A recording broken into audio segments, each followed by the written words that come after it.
My dear student, ये question है pair of linear equation two variable का sample paper में क्वेश्चन आया हुआ था।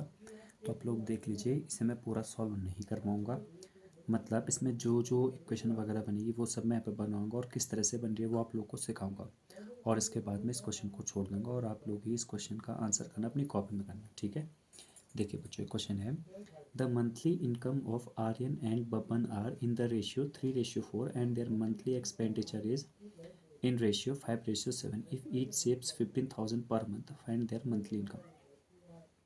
तो ये पूरा क्वेश्चन है जो मैंने आपके सामने पढ़ दिया। अब मैं इस क्वेश्चन को बताता हूँ कि किस तरह से हम लोग सोचेंगे, किस तरह से करेंगे, ठीक है। देखिए बच्चों, इसमें बात यह है कि आर्यन और बब्बर नाम के दो आदमी हैं। उनमें उनकी इनकम का रेशियो दे रखा है and their monthly expenditure. Expenditure का मतलब होता है खर्च, ठीक है। इनकम से फिर ये खर्च है और खर्च का रेशियो है 5:7।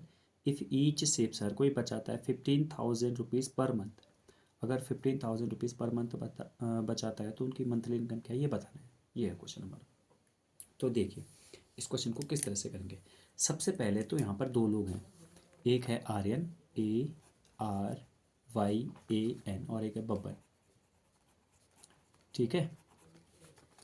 अब देखिए डियर स्टूडेंट, दरअसल बात ये होती है यहाँ पर ना, हमको ये पता होना चाहिए कि यहाँ पर जो इनकम है और जो एक्सपेंडिचर है क्या उसका कोई रिलेशन है। देखिए जब तक आप लोग को ये नहीं पता चलेगा ना कि रिलेशन होता है कुछ, तब तक हम कर ही नहीं पाएंगे, इस क्वेश्चन को आगे कर ही नहीं पाएंगे। तो इसमें देखेंगे तो हमारा जो पहला है इसमें जो रेशियो दिया है वो दिया है इनकम का रेशियो, ठीक है।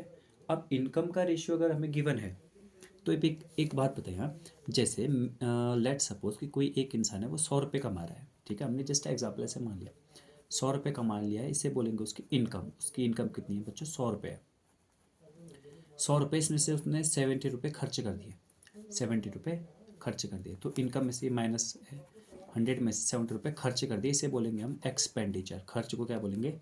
एक्सपेंडिचर। जो तो उसने कितने बचाए होंगे? 30 बचाए होंगे, आप लोग कह पाएंगे, बिकॉज 70 में से 70 माइनस करके 30 आता है। 100 रुपये थे, 70 रुपये खर्च हो गए तो 30 रुपये बचे, ठीक है।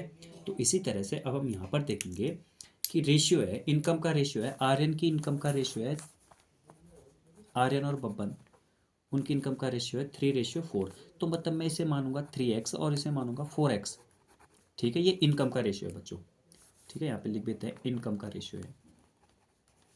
और उसके बाद है उनके मंथली एक्सपेंडिचर। वो एक्सपेंडिचर है तो वो रेशियो तो है बट लेकिन एक अलग रेशियो है ना, तो वो एक अलग रेशियो है। देखो इनकम एक अलग बात होगी और एक्सपेंडिचर एक अलग बात होगी। मतलब खर्च तो भले हमें इनकम में से करना है बट लेकिन अगर मैं बात बताऊं तो इनकम जो है एक अलग वेरिएबल के साथ हम मान लेंगे, एक्सपेंडिचर हम एक अलग वेरिएबल के साथ मान लेंगे।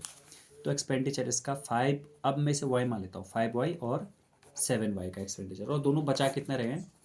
1500 ये भी बचा रहा है भाई, 1500 ये भी बचा रहा है। यानी कि अगर मैं इसे इक्वेशन के फॉर्मेट में लिखूँ तो इसका मतलब ये हो जाएगा कि 3x माइनस 5y ये आर्यन के लिए हो गया, ठीक है। वो कितना हो गया? 1500। इतना आर्यन के लिए 3x minus 5y equals to 1500। और बब्बन के लिए लिखूँगा तो 4x minus 7y equals to 1500, ये इसके लिए होगा, ठीक है। यहाँ तक बात क्लियर होगी ना आप लोगों को। अब आप लोग देखिए, अब हम लोग किस तरह से इस क्वेश्चन को सॉल्व करते हैं। अब यहाँ पर जब ये आप देख रहे होंगे तो ये एक तरह की लीनियर इक्वेशन बन गई, pair of linear equation in two variable वाला बन गया ये क्वेश्चन। तो अब इजी है आप लोगों के लिए करना। हम क्या करेंगे, हम ऊपर का मल्टीप्लाई या तो x को इक्वल करेंगे हम या तो y को इक्वल करेंगे। इससे हमारा क्या निकल जाएगा? x की वैल्यू निकल जाएगी या y की वैल्यू निकल जाएगी।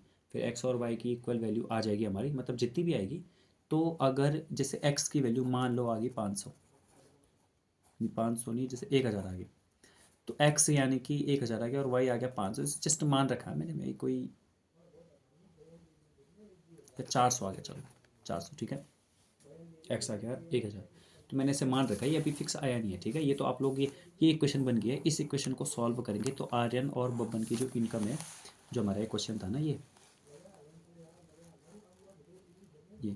The monthly income of Aryan and Babban are in ratio, ये तो इसका ये सब आ गया, ठीक है। हमने क्या किया, पहले हमने इनकम मान ली, कि 3x और एक की 4x मान ली। फिर हमने एक्सपेंडिचर माना, एक का 5y एक का 7y माना। फिर इस तरह से हम करते गए तो हमारा ये आ गया, ठीक है बच्चों। अब इसको करेंगे, जैसे x की वैल्यू इतनी आ गई तो हमने इनकम कितनी मानी थी आर्यन की? 3 × x, 3x, तो 3 × 1000 यानी कि 3000 रुपीज़ आर्यन की इनकम आ गई। और बपन की इतनी मान थी 4x, 4 इंटू 1000, यानी कि 4000 रुपये किसकी इनकम आ गई, बपन की इनकम। इस तरह से हमारा आंसर आ जाएगा। ठीक है, आई होप कि आप लोग को ये क्वेश्चन समझ में आया होगा। सैम्पल पेपर का क्वेश्चन था ये, अच्छा क्वेश्चन मैं बोलूँगा इसे। अब हम चलते हैं नेक्स्ट वाले क्वेश्चन पे।